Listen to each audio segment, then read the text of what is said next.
All right, so let's go to 2015 Copa America. Yeah. In a group with Argentina, lining up against the great Lionel Messi. Yeah. The shirt, that's the jersey, the Messi jersey. Yeah. You know, everyone would have been in line for that jersey. Yeah. But you got it.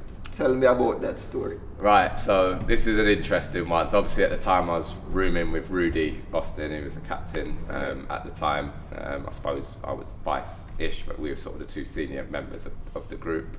And again, even just getting drawn against Argentina was brilliant. You know, you always want to get against one of the big guns. You know, you're going to the Copa America. You know, we had a good idea that if we were playing well, we'd have a chance of playing the game. So we played the first couple of games, Paraguay, Uruguay, and obviously we had a lot of lads who wanted all the shirts, you know, so you'd have like after a game, final whistle goes, look around, boom, man just off the bench, like getting a shirt, next shoulder, boom, another man coming past you, another shirt's gone. And again, myself and Rudy, we're not sort of ones to sort of be, again, one of our big strengths as a group was everybody was equal, whoever the captain or vice or, you know, no one was throwing their weight around and saying they're more important than the others.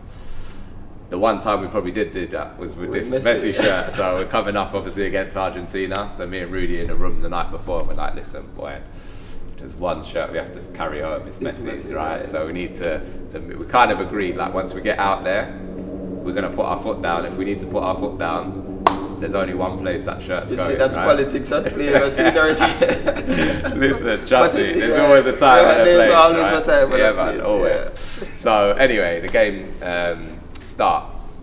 So I'm literally lining up the halfway lines here. So me and Messi across the thing. So I just looked at him and I said, you know, shirt after. So he just gave me the thumbs up. Didn't speak great English. So I'm like, boy, that's it. I'm good. Like, I've got the Messi shirt. Like, I can concentrate on the game now. So played the first half, and obviously internationally normally you get two shirts. Right. So if there's a player that you want, you go and swap at half time, then you might swap again at full time. Or if you miss half time, then you can get any after. So half time whistle goes, so I go to Messi. Next I look over my shoulder, it's not one of the youths then, it's Rudy. Yeah. Boom, straight past me this time. So I'm like, hang on a minute, where's he come from? So obviously it's Rudy, we'd had the conversation. He'd obviously been in with Messi, so before the match, two captains go in together, do the toying course, who's going to kick at what end. Exchange emblems and stuff. Right, so he's already done the deed. So Messi takes off and Rudy's got the shirt. So I'm looking at Rudy, then I'm looking at Messi. So I said, second half. He says, yeah, no problem. So I said, right, cool. So Rudy goes in, tucks the shirt away. Cool, he's happy, he's got the Messi shirt. So second half, play the game. Obviously fully focused on the match, yeah, obviously Argentina, big game. But the last 10 minutes or so, I'm like looking at the clock, is Messi still on the pitch? Like, where is he on the pitch? I'm like, not even really playing in the position, but I'm around it. Man marking. I mean? Yeah, pretty much man marking. It's the best man marking job I've done, to be fair. So the time's ticking, I'm like, where is he? Final whistle goes. So this time, it's me. Boom, I'm running over to him, go up to him, I said, shirt. So he said, yeah, but like pointed to sort of the changing room. So I'm like, all right, it's Messi. He's saying wait, so I'm gonna wait. And I look round again. Everybody just peeling off tops. I think Higuain played his tops off. Mascherano his tops off. Something like. So I just tapped him. I said, everyone changing now. And he just said, yeah, no problem. So he goes to turn. Still, I'm like, I look back on it now, and I'm like, Messi's taking his shirt off. Right. So I'm standing there in my shirt, and I said, don't worry, like. No. He said, no, I take your one. So we swapped over. Both number 10s. Both number 10s, which I thought was a nice moment. And so we had the kit manager at the time, absolute legend, Stone, who still works for the JFF today. Hardest working man ever at the JFF, right?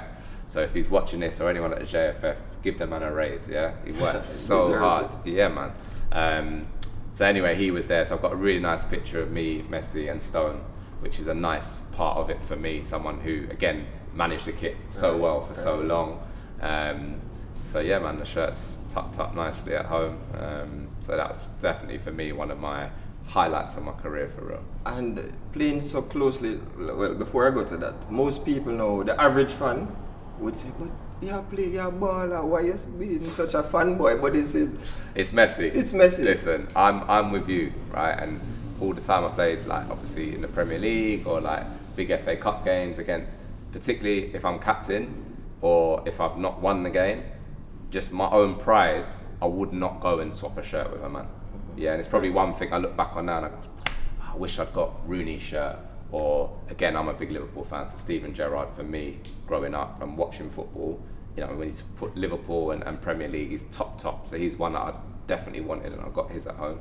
But generally, if it was other teams, Chelsea players, Man City players, I would be like, unless it's my brethren, someone that I've played against, and I know the respect is mutual. What I don't want to do is go and swap with a man and he's sort of thinking, oh, I don't even know who this guy is or whatever. I think the fact we were both 10s for Messi was, you know, whoever you play for, when you carry the number 10, it's got a nice bit of weight to it, you know, especially when you're playing international. Historically, number 10 yeah, man, it's a big number, like, especially internationally.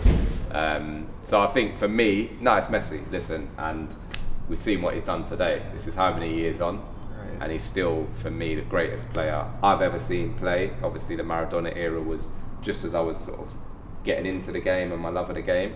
But from my own eyes, the amount of times I've seen him do what he has done today, for me to say I've got his shirt that I played against, you know, it was his 100th game for Argentina that night as well, so a special one for him is definitely one that, fanboy or not, that's a shirt that I'll treasure forever, man. And deservingly so.